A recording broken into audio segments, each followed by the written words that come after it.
Yo, YouTube, they were at Fern, the dark web new deadliest drug.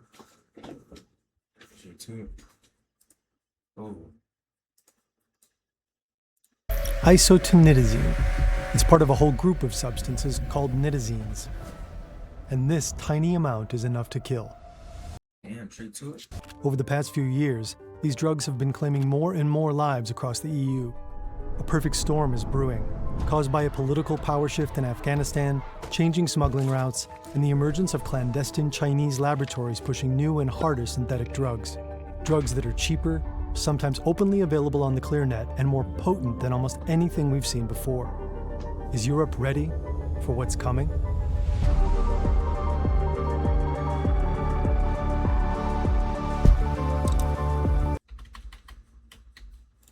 Located in the northern Helmand region of Afghanistan. Like many others across the country, he settled a patch of desert. 10 years ago, 3 hectares cost him just $5,400. Since then, he's gradually turned this patch of arid land into a productive plot that provides for him, his wife, and their 9 children. But it wasn't easy. First, the dry earth had to be cleared and leveled. Ahmed doesn't have access to irrigation from a local water source like the Musakala River, so he also had to dig a 120-meter deep well. That cost him $3,600. Instead of relying on expensive diesel fuel to power his pumps, he invested another $10,000 in installing a solar array. He even dug a large pond to store the groundwater he'd use on his crops. With the average daily income of an Afghan farmer being about $5 to $10 US, you might well ask, how exactly did Ahmed pay for all this? Well, Ahmed grows poppies. He's the first link in the supply chain that turns this flower into opium and opium into heroin.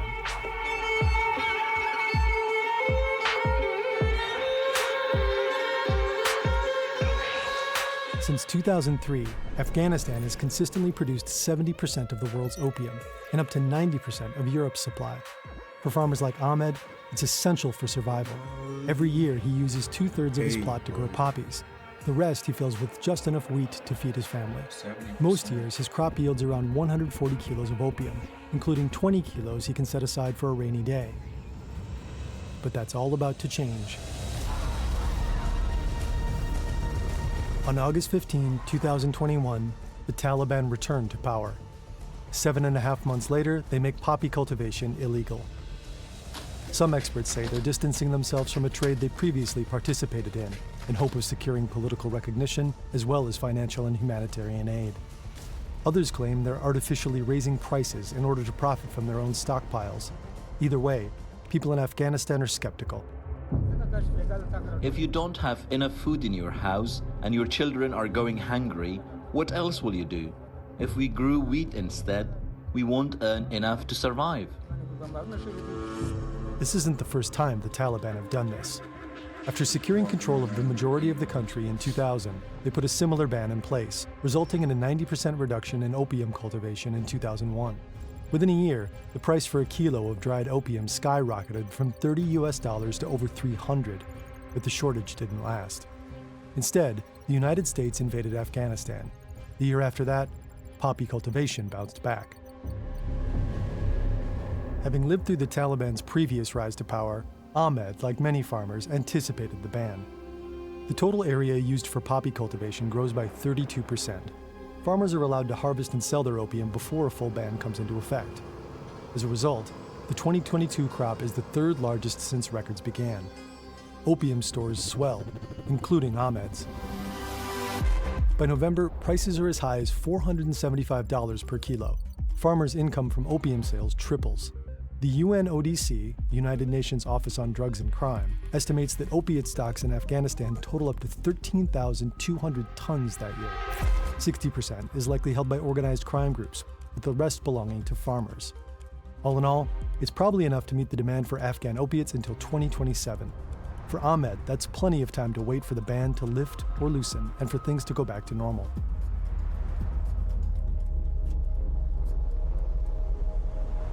For experts in Europe, it's time to jump into action. By the way, Europe uses daylight savings time in the summer. In and of itself, a highly controversial It's an ad. topic. the offensively bright right outside at 4 a.m. Thankfully, there's just our different time for the man. Hi, I'm Daniel Brombacher. I'm the director of the Europe Observatory of Organized Crime at the Global Initiative Against Transnational Organized Crime. We provide analysis to the broader public, to governments, to interested partners about what's happening on the ground in organized crime. For Daniel and his colleagues, Afghanistan's poppy ban is deeply concerning. Everyone in Europe was afraid of a potential influx in the traditional heroin market that is linked to Afghanistan with synthetic opioids. In the past, heroin shortages in European countries like Estonia, Hungary, or Finland have led users to start consuming synthetic alternatives like fentanyl or cathinones. When the heroin supply drops and user demand stays consistent, organized crime groups take advantage of these supply shocks to introduce more profitable drugs. So we thought, okay, we have to look into this issue and we need to monitor illicit markets to see, do synthetic opioids actually show up there? Have they maybe already entered supply chains for illicit drugs in Europe? And what are the dynamics behind this market, and if there is any market already? While many questions remain, one thing becomes clear. This ban is different. The Afghan poppy industry doesn't bounce back like it did the first time. Ahmed's home province of Helmand, which accounted for over half of Afghanistan's poppy cultivation, is rendered virtually poppy-free. Europe's heroin supply is almost entirely cut off at the source. At this point, you might assume that Europe's drug scene would be flooded with synthetic alternatives, but the flood never comes. So the heroin market has actually never been sustainably disrupted. Massive heroin markets like here in Germany are still readily supplied, most probably because of existing stockpiles of heroin and opium that you would have in Afghanistan and along the traditional trafficking routes. Stockpiles of opium from farmers like Ahmed are softening the blow. Heroin purity in Europe has generally plummeted and can range from 5 to 40%. But prices and availability have remained relatively stable. So far, there's no sign of a drastic impact like the ones experts warned about, but that shouldn't create a false sense of security. There's a lot of guessing around that, but let's say if heroin continues to be scarce and maybe the stockpiles are depleted at some point, then yes, we may have a way stronger impact than we would think of now. So we asked ourselves, what happens if the situation gets worse? Compared to the US, Europe hasn't had an opioid crisis. The first wave of the American epidemic was supply-driven. It started when pharmaceutical opioids like OxyContin were aggressively marketed and overprescribed. The second wave came when these prescriptions were largely cut off, pushing former patients to start using heroin. This snowballed into the third and deadliest wave, when fentanyl entered the drug supply. Europe largely avoided this path through stricter prescription practices, stronger, more socially oriented healthcare, better treatment, and harm reduction services. For over 3 decades, fentanyl's presence in Europe has remained small and geographically limited.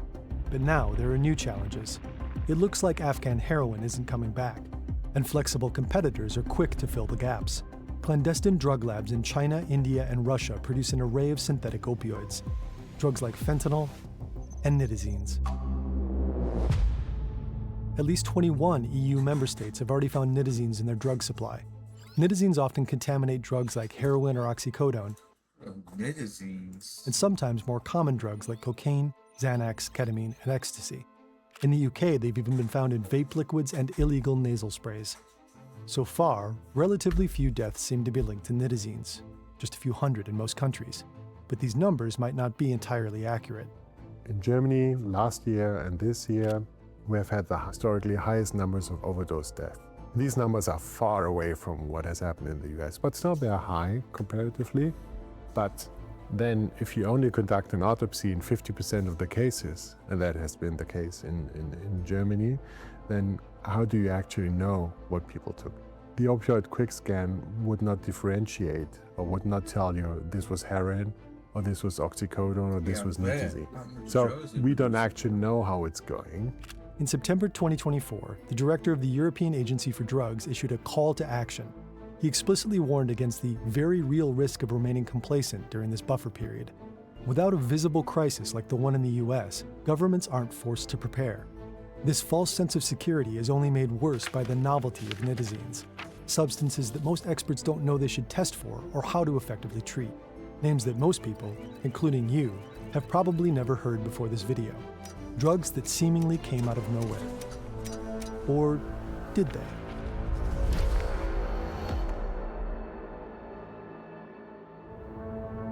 This is the Pharmaceutical Research Laboratory of chemical company Ciba in Basel, Switzerland. Here, chemists are experimenting with a largely unexplored compound, benzimidazole. It was first synthesized in 1872, but its therapeutic potential wasn't recognized until the 1950s. Intrigued by the compound, the Ciba team conducts some novel experiments. They focus on creating benzimidazole derivatives as opioid painkillers. They take a benzimidazole ring as a scaffold and bind an ethylamine at its first position and a benzyl group at its second position. This way, they produce 2-benzyl-benzimidazole. With only minor structural modifications to this scaffold, the chemists can produce a wide variety of analog substances. That means they each have a unique chemical structure, but potentially similar effects. The team has successfully synthesized a new class of opioids, broadly labeling them nitazines. But they quickly realize there's a problem. The chemists conduct a toxicity test. They test how many milligrams of morphine per kilo of body weight is needed to kill half a test population of mice. It's 200 milligrams. Then they conduct the same test using the nitazine compound. A 1 milligram dose does the job. The drug they've created is 200 times more potent than morphine and 5 to 10 times more potent than fentanyl. Some analogs are over 40 times more potent. The team agrees that this extreme potency makes it especially difficult to dose. This leads to what the medical field calls a narrow therapeutic window. One small miscalculation and the patient could become addicted or die. But this is some like evil shit.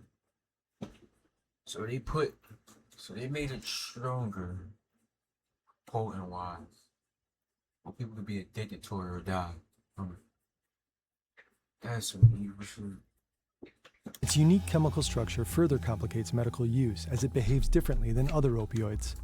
When certain analogs like isotinidazine degrade in the body, they release an active metabolic compound in the brain that's even more potent than the parent drug, meaning the drug's effects last an unusually long time and intensify before fading.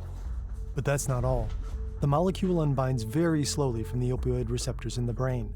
In turn, nitazines have a reduced sensitivity to life-saving drugs like naloxone. Naloxone is a compound typically used to reverse the effects of an opioid overdose. It does this by displacing the opioid molecule at the brain's receptors, and it's effective for morphine, heroin, and even fentanyl. But nitazines make this process mechanically difficult, and multiple doses are often required to stop someone from slipping back into overdose. Simply put, it's stronger, harder to treat, and it lasts much longer than other opioids. The scientists shelved the project. Nitazines are never approved for medical use. The findings are published in medical journals, which fade into scientific obscurity. History became legend. Legend became myth. And for 7 decades, nitazines passed out of all knowledge. Until 2019. The opioid epidemic in the US has been fueled by an influx of precursor chemicals coming from China. They're usually transported to Mexico, where they're turned into fentanyl and smuggled over the border.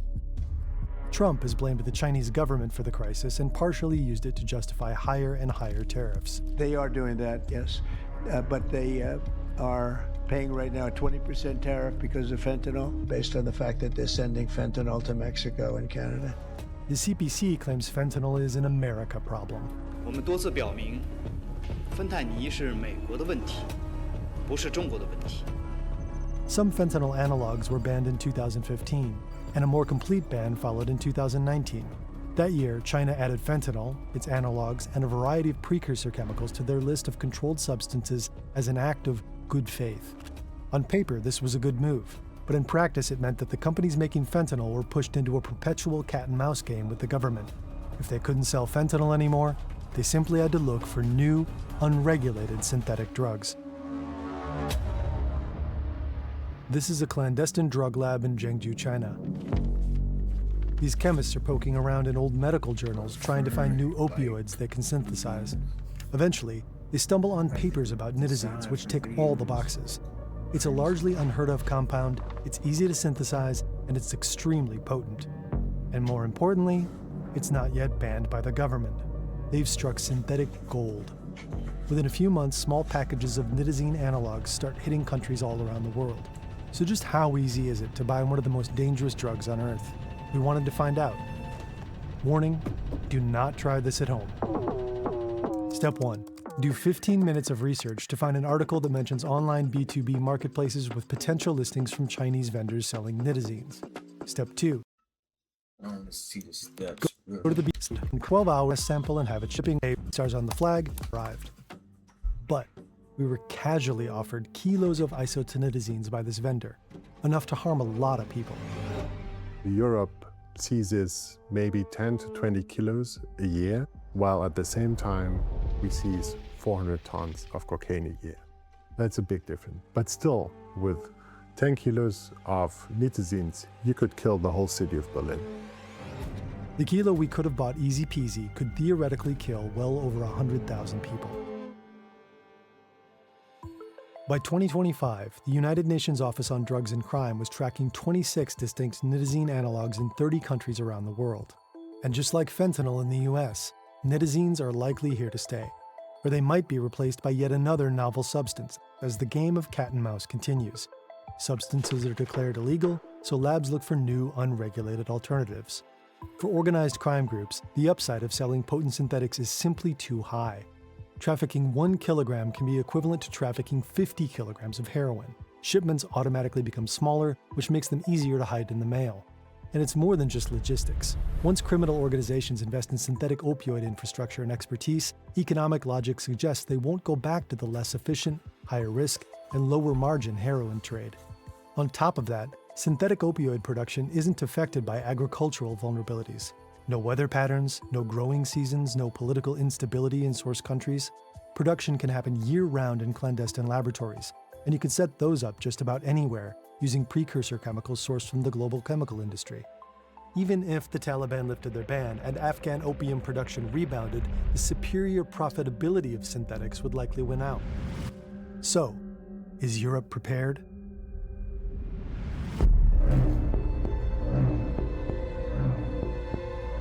Let's start with law enforcement. Currently, their focus is elsewhere. Cocaine was basically conquering all over Europe. So everyone was very afraid about cocaine. If you want to put it like briefly, you would say European law enforcement authorities were looking west, right? So where the cocaine's coming from, but not looking east, where opioids are coming from and heroin. Without bodies piling up because of synthetic opioids, there's little incentive for law enforcement to allocate significant resources to stop them.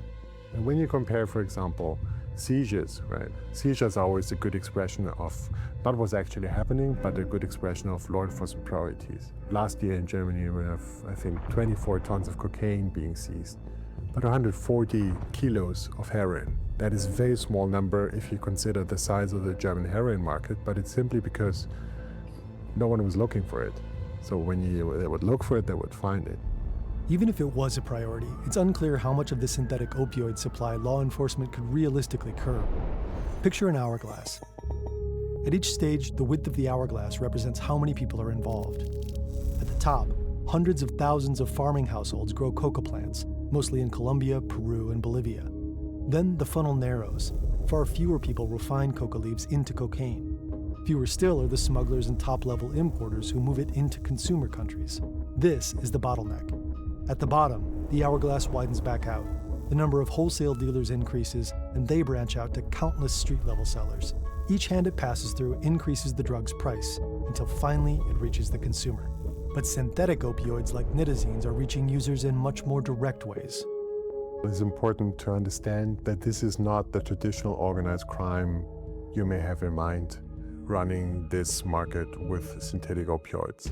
This is not like Drangheta or Mexican cartels or Colombian cartels. This is mostly an online phenomenon. So this market only becomes physical the moment the drug reaches the user.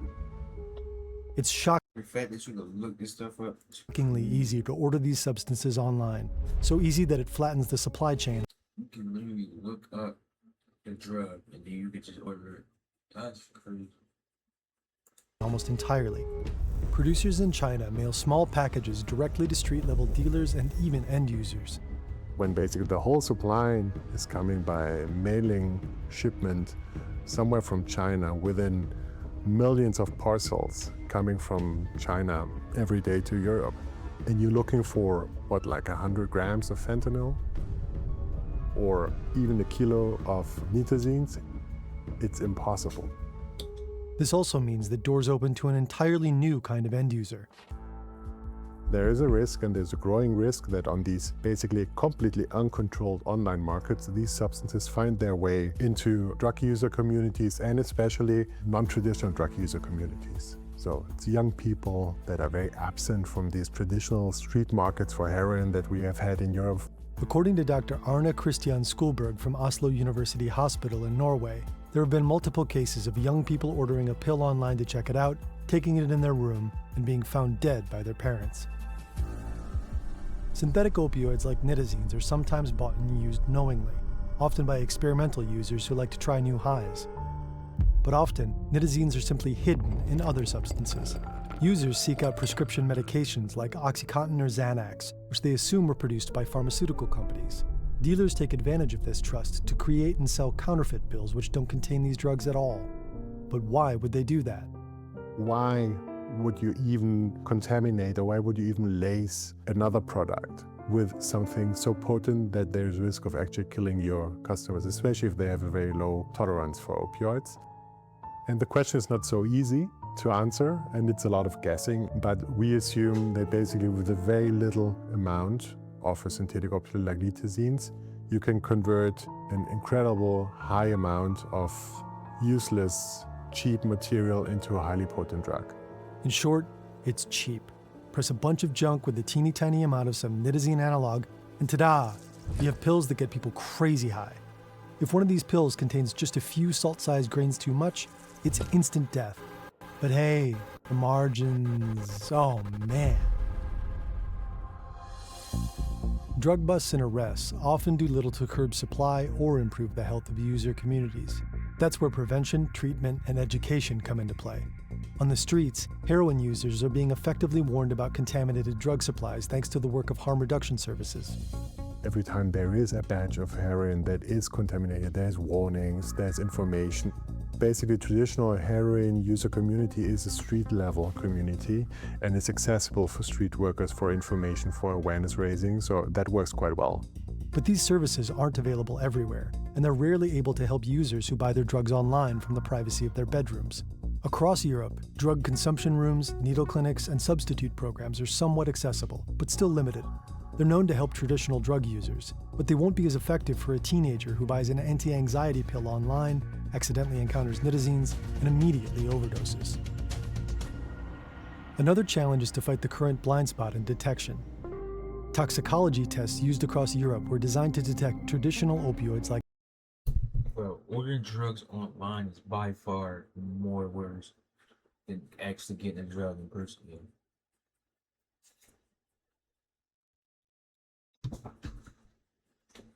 heroin. But nitazines are structurally distinct, meaning standard screenings simply don't register them. Conventional fentanyl test strips are equally useless.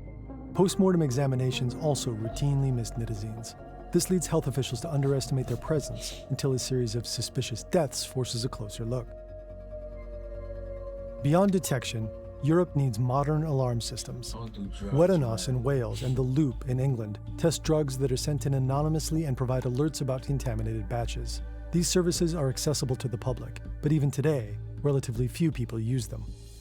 Some countries have started to deploy wastewater analysis as an early warning system. They use it to detect nitazene metabolites in communities, hopefully before overdoses occur. But these services remain rare and isolated to a handful of nations. Another challenge is getting first response drugs like naloxone into the hands of the public. It's less effective against nitazines than it is fentanyl, but it's still crucial to saving lives. Over-the-counter naloxone is available in only 5 countries: Denmark, France, Italy, Sweden, and most recently, Germany. In all others, it's only available with a doctor's prescription, so far fewer people have access. At the end of the day, there's a lot more to be done. Most emergency services haven't adopted nitazene-specific treatment protocols. Law enforcement still lacks the intelligence infrastructure to intercept small packages in the mail. And, perhaps most critically, awareness campaigns have largely failed to reach non-opioid users. Not enough young Europeans know about this trend. They simply don't know that a pill or powder they order somewhere online could be laced with a ridiculously deadly lab-made substance. There is a silver lining. Experts like Daniel and his colleagues are on a mission. What we do as an organization, we make organized crime visible. We research it, we report about it in order to bring it to the attention of the broader public, to governments, to authorities, in order to bring it on the agenda, in order to trigger reactions, and making basically the life more complicated for organized crime, because in a setting where they're invisible, they're living their best life, and we want to change that. One thing we can all do is help to raise awareness. If you know someone who might be at risk, make sure they know about the dangers of nitazines. Tell them to get their drugs tested if they can. If they go to certain parties, tell them to carry naloxone whenever possible. And of course, there is help out there You can say that, bro. for people who struggle with substance abuse. Find links in the description. Hey, man. Don't do drugs, man. Don't do it. That's all just don't do it, man.